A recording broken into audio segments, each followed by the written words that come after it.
క్రీస్తునందు ప్రియులారా, యేసుక్రీస్తు నామములో మీ అందరికీ శుభాలు తెలియజేస్తున్నాం.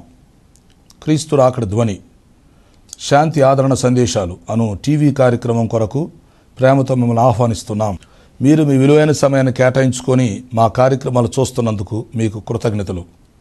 ఈ కార్యక్రమాలు మీ ఆత్మీయ ప్రయోజనానికి ఎంతో సహాయపడుతున్నవని నమ్ముతున్నాం. ప్రియులారా, ఈ టీవీ పరిచర్య కొరకు ప్రార్థించండి, సహకరించండి, ప్రోత్సహించండి. ఈ కార్యక్రమాలు ఇతరులకు పరిచయం చేసి వారు కూడా చూసి మేలు పొందేటట్లుగా సహాయపడాలని మీకు మనవి చేస్తున్నాం. విశ్వాసంతో ఎంతో ఖర్చు పెట్టి కొనసాగిస్తున్న ఈ కార్యక్రమాలు తుది వరకు కొనసాగేటట్లుగా ప్రార్థించండి. దేవుడు మిమ్మలను ప్రేరేపిస్తే మీరు కూడా ఒక కార్యక్రమానికి స్పాన్సర్ చేసి ఈ పరిచర్యలో పాలిభాగస్తులు కావాలని మనవి చేస్తున్నాం.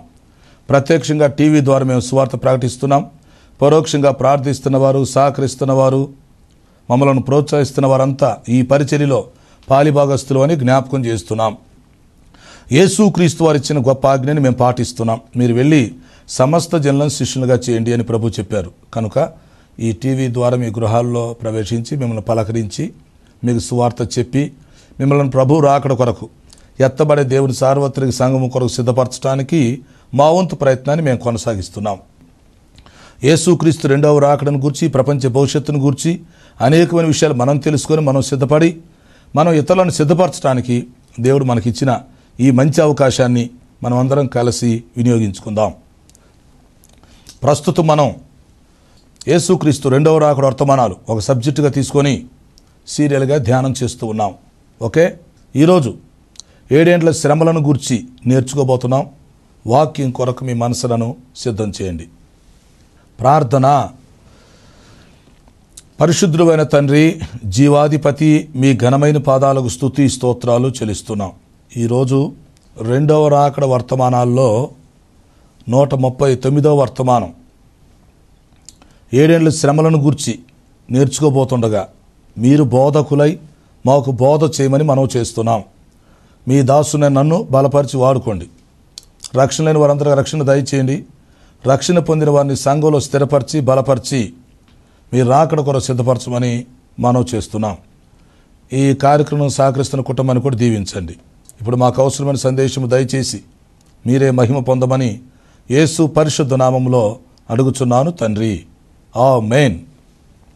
ప్రియులారా, మంచిది.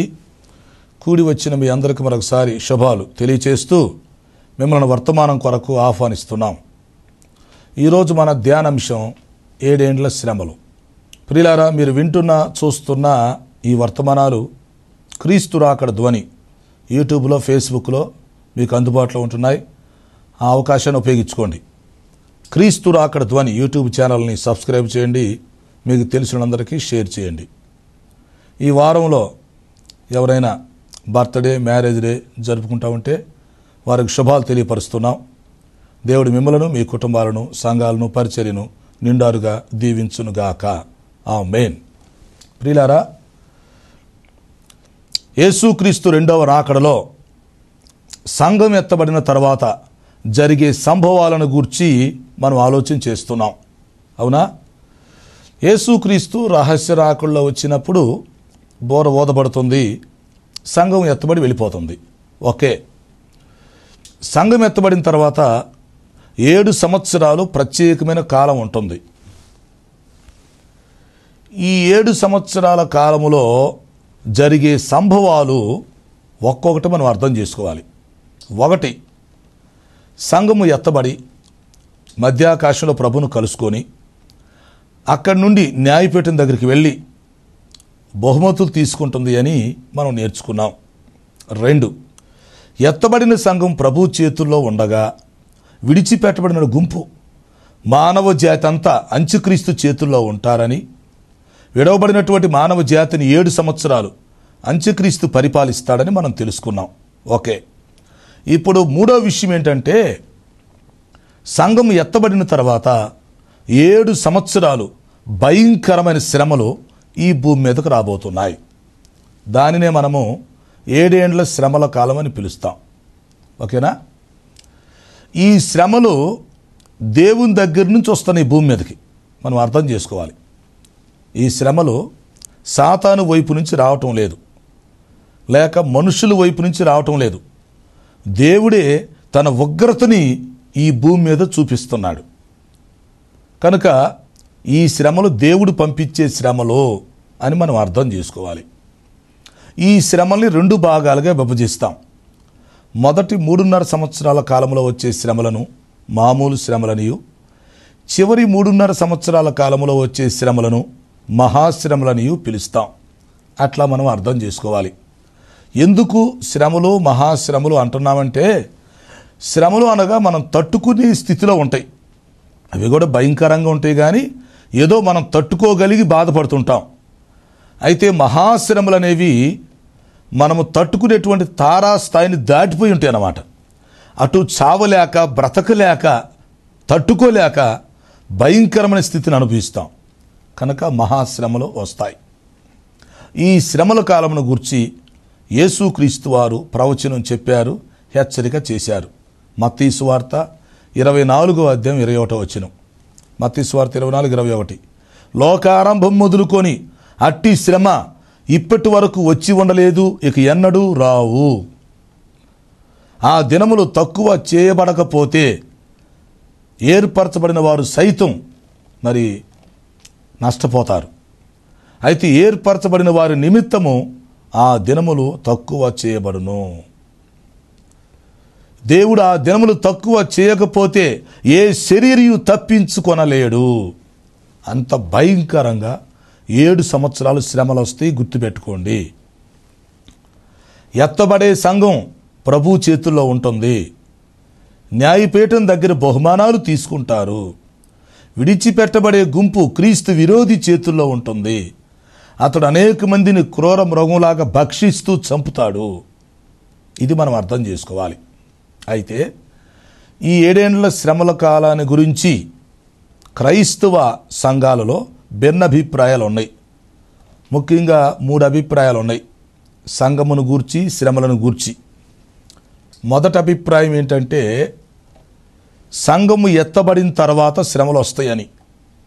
అంటే కృపాయుగం అయిపోయిన తర్వాత, సంఘము ఎత్తబడిన తర్వాత శ్రమలు వస్తాయి, సంఘము శ్రమల్లో ఉండదు అనేది మొదటి అభిప్రాయం. ఈ అభిప్రాయాన్ని మనం సమర్థిస్తున్నాం. ఎందుకంటే దేవుని సంఘం శ్రమల్లో ఉండవలసిన అవసరం లేదు. కారణం ఏంటంటే, వాక్యం ఏం చెప్తుంది? ఎఫెసీ పత్రిక 2:8 ప్రకారం, మీరు కృప ద్వారా విశ్వాసం వలన రక్షించబడితిరి, ఇది మీ వలన కలిగినది కాదు, దేవుని వరమే అని వాక్యం చెప్తుంది. సో మనం కృప ద్వారా విశ్వాసాన్ని బట్టి రక్షించబడ్డాం కనుక శ్రమల్లో ఉండాల్సిన అవసరం లేదు. ఇంకొక విషయం ఏంటంటే, సంఘాన్ని ప్రభు తన సొంత శరీరముతోనూ అలాగే తన భార్యతో పోల్చుకోవటం జరిగింది బైబిల్లో. అవునా? సంఘము మరి క్రీస్తు శరీరంతో పోల్చబడింది, సంఘము ఆయన పెండ్లి భార్యతో పోల్చబడింది. అలాంటప్పుడు తన శరీరాన్ని తానే గాయపరుచుకుంటాడా? తన భార్యని తానే హింసించుకుంటాడా? పైగా ఈ శ్రమలు ఎక్కడి నుంచి వస్తున్నాయి? సైతాన్ నుంచి రాట్లా. ఒక సైతాన్ నుంచి శ్రమలు వస్తే సంఘానికి వచ్చినాయి అనుకోవచ్చు మనం, లేక లోకములో నుంచి వస్తే లోకం సంఘాన్ని హింసిస్తుంది అనుకోవచ్చు. ఆ లెక్కకు వస్తే ఆ శ్రమలు ఆల్రెడీ ఇప్పుడు వస్తానే ఉన్నాయి, మనం పడతానే ఉన్నాం, అనుభవిస్తున్నాం. కనుక అప్పుడొచ్చే శ్రమలు సైతాను వైపు నుంచి కాదు, లోకంలో నుంచి కాదు, స్వయంగా దేవుడి దగ్గర నుంచి శ్రమలు వస్తున్నప్పుడు, ఉగ్రత వస్తున్నప్పుడు దేవుడు తన సంఘాన్ని తానెందుకు హింసించుకుంటాడు? అది మనం అర్థం చేసుకోవాలి. ఒకవేళ సంఘం శ్రమల్లో ఉండేటట్లయితే ఇప్పుడు రక్షణ పొంది ఉపయోగం ఏంటి? కృపాయుగం యొక్క ప్రయోజనం ఏంటి? యేసుక్రీస్తు రక్తంలో కడగబడినందువల్ల ప్రయోజనం ఏంటి? అర్థం చేసుకోవాలి. కనుక సంఘము శ్రమలకు ముందు ఎత్తబడుతుంది, సంఘం ఎత్తబడిన తర్వాత 7 ఏండ్ల శ్రమలు వస్తాయనేది మొదటి అభిప్రాయం. ఆ అభిప్రాయాన్ని మనం సమర్థిస్తున్నాం. నోవహు కాలంలో జలప్రళయం వచ్చినప్పుడు ఏమి జరిగింది? ఓడ పైకి ఎత్తబడింది, ఓడలో ఉన్న వాళ్ళంతా రక్షించబడ్డారు, మిగిలిన వారంతా జలప్రళయం చేత నశించిపోయారు. రేపు అదే జరగబోతుంది. సంఘం అనే ఓడ ఎత్తబడిన తర్వాత విడిచిపెట్టబడినటువంటి మానవ జాతి ఆనాడు నోవహు కాలంలో జలప్రళయంలో ఎలా నశించిపోయారో అలాగే దేవుని ఉగ్రతకి గురవుతారని, నశిస్తారని మనం అర్థం చేసుకోవాలి. కాబట్టి సంఘం ఎత్తబడిన తర్వాత 7 ఏండ్ల శ్రమల కాలం వస్తుందనేది మొదటి అభిప్రాయం. రెండో అభిప్రాయం ఏంటంటే శ్రమలకు, మహాశ్రమలకు మధ్యలో సంఘం ఎత్తబడుతుందని. అంటే మొదటి 3.5 సంవత్సరాల కాలం సంఘం శ్రమల్లోనే ఉంటుంది. తర్వాత సంఘం ఎత్తబడిన తర్వాత చివరి 3.5 సంవత్సరాల శ్రమలు వస్తాయనేది రెండో అభిప్రాయం. మూడో అభిప్రాయం ఏంటంటే సంఘం ఎత్తబడటం అనేది లేదు, సంఘం పూర్తిగా శ్రమలోనే ఉంటుంది, తర్వాత ప్రభు రాకడ వచ్చేస్తుంది అనేది మూడో అభిప్రాయం. ఈ విధంగా క్రైస్తవ సంఘాలలో భిన్న అభిప్రాయాలు ఉన్నాయి. ముఖ్యమైన 3 అభిప్రాయాలు అనుకోండి, ఇంకా చిన్న చిన్న అభిప్రాయాలు కూడా కొన్ని ఉన్నాయి. అయితే మరి సంఘం శ్రమలకు ముందు ఎత్తబడుతుందని మనం అర్థం చేసుకోవాలి, అలా ఉపదేశిస్తున్నాం. ఇంకొక విషయం కూడా చెప్తాను. అసలు ముందు మనం రక్షణ పొంది ఉన్నాం అనుకోండి, అర్థం చేసుకోండి. మనం రక్షణ పొంది ఉంటే, పరిశుద్ధాత్మ మనలో నివసిస్తూ ఉంటే, అసలు సంఘం శ్రమలకు ముందు ఎత్తబడ్డా, సంఘం శ్రమల్లో ఎత్తబడ్డా సంఘానికి సమస్య ఉండదు కదా. ముందు రక్షణ పొంది ఉండటం ముఖ్యం. వాక్యం ఏం చెప్తుంది? పరలోకమందున్న మీ పెండ్లి కుమారుడు ఎప్పుడొచ్చునో మీకు తెలియదు గనక మీరు మెలకువగా ఉండి సిద్ధంగా ఉండండి అని వాక్యం చెప్తుంది. కాబట్టి ప్రియులారా, ముందు మనం రక్షణ పొంది ఉంటే, తర్వాత పరిశుద్ధాత్మను పొందుకొని వాక్యానుసారంగా, ఆత్మానుసారంగా మనం జీవిస్తూ ఉంటే, మన ప్రభు వచ్చినప్పుడు, బోర ఊదినప్పుడు సంఘం ఎత్తబడుతుంది. విడిచిపెట్టబడిన గుంపు మీదకి మరి శ్రమలు వస్తాయని మనం అర్థం చేసుకోవాలి. ఇంకొక విషయం ఏంటంటే మొదటి 3.5 సంవత్సరాల కాలంలో అంత్యక్రీస్తు, ఇశ్రాయేలు ప్రజలు కలిసి ఉంటారు. అప్పుడు ఇశ్రాయేలు ప్రజలకి శ్రమలు ఉండవు మొదటి 3.5 సంవత్సరాలు. ఎందుకంటే ఈ అంత్యక్రీస్తు అనేవాడు ఇశ్రాయేలు సపోర్ట్తోనే వస్తాడు, ఇశ్రాయేలు నుంచి వస్తాడు. దొంగ మెస్సయ్య, నేను మెస్సయ్యని అంటాడు. అందరూ అతను నమ్ముతారు, అంగీకరిస్తారు, లోబడతారు, అతనితో సంధి చేసుకుంటారు. అందువల్ల మొదటి 3.5 సంవత్సరాలు ఇశ్రాయేలీల పరిస్థితి బాగానే ఉంటుంది. అర్థమైందా? తర్వాత ఈ సంఘం ఎత్తబడిన తర్వాత అనేక మంది క్రైస్తవులుగా మార్చబడతారు, వాళ్ళు హతసాక్షులుగా చంపబడతారు. మొదట 3.5 సంవత్సరాల కాలంలో హతసాక్షులుగా చనిపోయే వాళ్ళు ఉంటారు క్రైస్తవుల్లో. చివరి 3.5 సంవత్సరాల కాలంలో కూడా మరి క్రైస్తవులుగా మారి హతసాక్షులుగా చనిపోయే వాళ్ళు చాలామంది ఉంటారు. ఎందుకంటే క్రైస్తవులు మొదటి నుంచి క్రీస్తు విరోధిని వ్యతిరేకిస్తారు. ఇశ్రాయేలీలు అయితే మొదట 3.5 సంవత్సరాలు సహకరించి తర్వాత వ్యతిరేకిస్తారు కనుక వారికి తర్వాత శ్రమలు వస్తాయి. కానీ క్రైస్తవులకి మొదటి నుంచే క్రీస్తు విరోధిని వ్యతిరేకిస్తారు కాబట్టి క్రైస్తవులకు శ్రమలు వస్తాయి. సంఘమెత్తబడినాక అనేక మంది హతసాక్షులుగా చంపబడటం జరుగుతుంది. అంతేకాకుండా ఆ రోజుల్లో ఇశ్రాయేలు ప్రజలకి సహకరించే వారికి, అలాగే విడవబడినటువంటి క్రైస్తవులకి సహకరించే వారికి కూడా ఎన్నో హింసలు వస్తాయని మనం అర్థం చేసుకోవాలి. కనుక సంఘం ఎత్తబడుతుంది, అంత్యక్రీస్తు పరిపాలన ప్రారంభించబడుతుంది. 7 సంవత్సరాలు భయంకరమైన శ్రమలు ఈ భూమి మీదకి వస్తాయని మనం అర్థం చేసుకోవాలి. మొదటి 3.5 సంవత్సరాలు తాత్కాలిక శాంతిని, సంతోషాన్ని అనుభవించిన ఇశ్రాయేలు ప్రజలు అంత్యక్రీస్తు మీద రివర్స్ అయిపోయి యుద్ధం చేసి ఓడిపోయి చివరి 3.5 సంవత్సరాల కాలంలో భయంకరంగా హింసించబడతారు. అర్థమైందా? ఇక ఈ క్రైస్తవుల విషయానికి వస్తే సంఘం ఎత్తబడిన తర్వాత చాలామంది సత్యం తెలుసుకొని రక్షించబడతారు. అయితే రక్షించబడేవాళ్ళు హతసాక్షులుగా చంపబడే పరిస్థితి ఖచ్చితంగా వస్తుంది. ఆ సమయంలో క్రీస్తు విరోధిని వ్యతిరేకించాలి, 666 నెంబర్ ముద్ర వేయించుకోకుండా నిరాకరించగలిగి ఉండాలి, అవసరమైతే హతసాక్షిగా మరణించడానికి కూడా సిద్ధపడాలి. అంటే మన రక్షణ కోసం మనమే మూల్యం చెల్లించాల్సిన పరిస్థితి వస్తుంది. అలాంటి సమయంలో ఎంతోమంది ప్రభు నమ్ముకొని హతసాక్షులుగా మరణించి రక్షించబడేవారు శ్రమల కాలంలో ఉంటారని మనం అర్థం చేసుకోవాలి. ఓకే, ఇకపోతే ఈ 7 సంవత్సరాల శ్రమల కాలం అనేది ఏంటిదంటే అది శాపకాలం. ఈ శ్రమలు దేవుని దగ్గర నుంచి వస్తున్నాయి. దేవుడు ఈ శ్రమలు ఎందుకు అనుమతిస్తున్నాడు? అసలు శ్రమల యొక్క ఉద్దేశం ఏంటి? దేవుడు ఎందుకు అనుమతిస్తున్నాడంటే మానవ జాతికి దేవుడిచ్చిన అవకాశం వాళ్ళు ఉపయోగించుకోవట్లేదు కాబట్టి, వారు యేసుక్రీస్తుని అంగీకరించట్లేదు గనుక, సువార్తను అంగీకరించట్లేదు గనుక మానవ జాతికి బుద్ధి కలగటానికి, మానవ జాతి మీదకి దేవుని ఉగ్రత వస్తుంది. అది మనం అర్థం చేసుకోవాలి. కాబట్టి ఈ శ్రమలు అనేవి క్రైస్తవుల్ని పరీక్షించేవి కాదు, ఇది దేవుని ఉగ్రత. అయితే కొంతమంది అపార్థం చేసుకొని ఈ శ్రమలో క్రైస్తవుల్ని పరీక్షించడానికి వస్తాయి అనుకొని సంఘం శ్రమల కాలంలో ఉండిద్దని చెప్తున్నారు. కానీ ఈ శ్రమలో క్రైస్తవుల్ని పరీక్షించడానికి కాదు.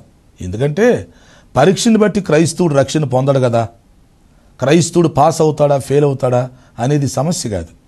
క్రైస్తవుడు క్రీస్తుని బట్టి రక్షించబడుతున్నాడు కానీ, లేక క్రీస్తుని బట్టి నీతిమంతుడిగా తీర్చబడుతున్నాడు కానీ అతడు పరీక్షలో గెలిచినందుకు కాదుగా. మనం అసలు సత్యాన్ని మర్చిపోతున్నాం అన్నమాట. కాబట్టి క్రైస్తవుడికి శ్రమలతో సంబంధం ఏముంది? సంబంధం లేదు. ఆ కాలంలో అంచుక్రీస్తు అనేవాడు వచ్చి హింసిస్తాడు, అక్కడ నువ్వు నిలబడాలి. అంచుక్రీస్తు చేతుల్లో నువ్వు హింసలు పొందుతారు విడవబడ్డవాళ్ళు. అప్పుడు అతని చేతుల్లో అనేకులు హతసాక్షులుగా చంపబడతారు. అది వాస్తవం. అంతేగాని సంఘం శ్రమల కాలం ఉండాల్సిన అవసరం ఏముంది? సంఘం వెళ్ళిపోతుంది. విడవబడ్డ వాళ్ళు చాలామంది మనోనేత్రాలు తెరవబడతాయి, చాలామందికి బుద్ధి వస్తుంది, సత్యమును గురించిన అనుభవ జ్ఞానం కలిగి ఉంటారు.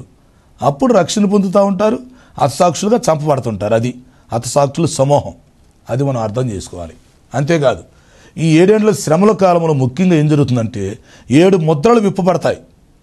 ఒక్కొక్క ముద్ర విప్పబడినప్పుడు భయంకరమైన శ్రమలు భూమి మీదకి వస్తాయి. ప్రకటన గ్రంథం 6వ అధ్యాయంలో 7 ముద్రల గురించి మనం చూస్తాం. ఓకేనా? అలాగే 7 బోర్లు ఊదబడతాయి. ఒక్కొక్క బోర ఊదబడినప్పుడు భయంకరమైన తెగుళ్ళు, శ్రమలు ఈ భూమి మీదకి వస్తాయి. 8, 9, 11 అధ్యాయాల్లో ఆ విషయాలు మనం చూస్తాం. తర్వాత మహాశ్రమల కాలంలో 7 పాత్రలు కృమ్మరించబడతాయి. ఒక్కొక్క పాత్ర కృమ్మరించబడతా ఉంటే భయంకరమైన తెగుళ్ళు, దేవుని యొక్క ఉగ్రత ఈ భూమి మీదకి వస్తుంది. కాబట్టి 7 ఏళ్ల శ్రమల కాలం అనేది భయంకరమైనది. అది మానవ జాతి చరిత్రలో ప్రత్యేకమైనటువంటి కాలం. ఏర్పరచబడిన వారు సైతం మోసపోయే సమయం. దేవుడు ఆ దినాలు తక్కువ చేయకపోతే ఏ శరీరం కూడా తప్పించుకోలేనటువంటి దుస్థితి అది. అందువల్ల 7 ఏళ్ల శ్రమల కాలం కోసం మనం ఎదురు చూడకూడదు. దేవుని ఉగ్రతతో మనకు పని లేదు. అంత్యక్రీస్తు పరిపాలనతో మనకు సంబంధం లేదు. మనం ఎత్తబడే సంఘము కొరకు సిద్ధపాటు కలిగి ఉండాలి. అది అర్థం చేసుకోవాలి. శోధన కాలమందు నేను నిన్ను కాపాడుతాను, తప్పిస్తానని దేవుడు ఫిలదెల్ఫియా సంఘానికి ఇచ్చిన వాగ్దానం సార్వత్రిక సంఘం మొత్తానికి వర్తిస్తుంది. ఆ వాగ్దానం మనం స్వతంత్రించుకునే వారిలాగా ఉండాలి. కాబట్టి నోవాహు జలప్రళయం అప్పుడు ఓడలో ఉన్న వాళ్ళు రక్షించబడ్డారు, మిగతా వాళ్ళు నశించిపోయారు. అవునా? అలాగే సంఘం ఎత్తబడుతుంది, సంఘం రక్షించబడుతుంది. విడిచిపెట్టబడిన మానవ జాతి దేవుని ఉగ్రతకి గురవుతుంది. అందుకే వాక్యం చెప్తుంది, ఇదే మిక్కిలి అనుకూల సమయం, ఇదే రక్షణ దినం. ఏ సమయంలో నీవు మరణిస్తావో నీకు తెలీదు. ఏ సమయంలో ప్రభు రాకడ వస్తుందో నీకు తెలీదు. నీవు రక్షణ పొందుటకు మరొక అవకాశం వస్తుందో రాదో అది నీకు తెలీదు. కనుక ఆ విషయాలన్నీ దృష్టిలో పెట్టుకొని ప్రతి ఒక్కరు రక్షణ పొందాలి. దేవుని యొక్క సార్వత్రిక సంఘంలో సభ్యులుగా చేర్చబడాలి. అది ముఖ్యమైన విషయం. ఇంకా చెప్పాలంటే 7 ఏళ్ల శ్రమల కాలాన్ని గురించి వివరించడానికి సపరేట్గా కొన్ని ప్రసంగాలు తీసుకోవాలి. 7 ఏళ్ల శ్రమల కాలాన్ని గురించి చిన్న పుస్తకం తయారు చేయొచ్చు. అయితే మీకు శాంపిల్గా కొన్ని చెప్తాను. అంటే 7 ఏళ్ల శ్రమల కాలంలో జరిగే విషయాలన్నీ ఇప్పుడు చెప్పట్లేదు, కానీ శాంపిల్గా ఎలా ఉంటాయో తెలుసుకోవటానికి మీకు చెప్తాను. ఇప్పుడు ప్రకటన గ్రంథం 8వ అధ్యాయం 10వ వచనంలో మనం చూసినప్పుడు, ప్రకటన 8:10లో ఒక భయంకరమైనటువంటి నక్షత్రాన్ని దేవుడు భూమి మీదకి అమాంతంగా నెట్టినప్పుడు అదొచ్చి భూగ్రహాన్ని డమామని చెప్పి ఢీకొంటుంది. అవును ప్రియులారా, ఆకాశంలో మనం చూస్తున్న నక్షత్రాలు ఏమనుకుంటున్నారు? అవన్నీ ఎలాంటి అంటే పర్వతాలు లాంటివి. ఒక్కొక్క నక్షత్రాన్ని ఓ పర్వతంగా మనం అనుకోవచ్చు. పెద్ద పెద్ద సైజులో ఉంటాయి అవి. అయితే శ్రమల కాలంలో పరిస్థితి ఎలా ఉంటుందో తెలుసునా? ఇద్దరి మధ్యలో తగాద జరుగుతుంది అనుకోండి, ఏమైంది? గొడవ జరుగుతున్నప్పుడు ఫస్ట్ అరుచుకుంటారు. అవునా? అరుచుకోవటం ముదిరిందానికి ఏం చేస్తారు? తిట్టుకుంటారు. ఓకే, తిట్టుకోవటం ముదిరితే ఏమైంది? కొట్టుకుంటారు. కొట్టుకోవటం ముదిరితే ఏమైంది? ఏదుంటే అది తీసుకుని ఇసిరేసుకుంటారు, చంపుకుంటారు. కరెక్టా కాదు? ఒకసారి ఆలోచించండి. ఇద్దరి మధ్య వివాదం జరుగుతున్నప్పుడు, గొడవ తగాదు జరుగుతున్నప్పుడు ఏమవుతుంది? ముందు చిన్నగా మాట్లాడుకుంటా పెద్దగా అరుచుకుంటుంటారు, బూతులు తిట్టుకుంటారు. ఇంకా అరుచుకొని ఏమైంది? కోపం వచ్చేసి ఒకళ్ళొకళ్ళు చేత్తో కొట్టుకుంటారు. ఆ తర్వాత కొట్టుకోవడమే కాకుండా చేతులు ఏది ఉంటే అది, ఏది దొరికితే అది తీసుకొని ఇసిరేసుకుంటారు. ఆ తర్వాత ఒకరినొకరు నరుక్కుంటారు, చంపుకుంటారు. ఇలాగ తగాది ముదిరిద్ది. శ్రమల కాలంలో పరిస్థితులు అలాగే ఉంటాయి.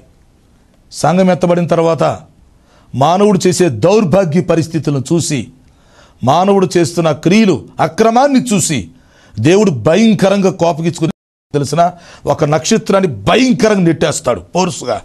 అప్పుడు ఆ నక్షత్రం ఎంతో స్పీడ్గా, ఎంతో ఫోర్స్గా వచ్చి డమామని చెప్పి ఈ భూగోళాన్ని ఢీకుంటుంది. ఆ నక్షత్రం పేరు మాచిపత్రి. అదొక పెద్ద పిండి పర్వతం అనుకోండి. నక్షత్రమే పెద్ద పిండి పర్వతం.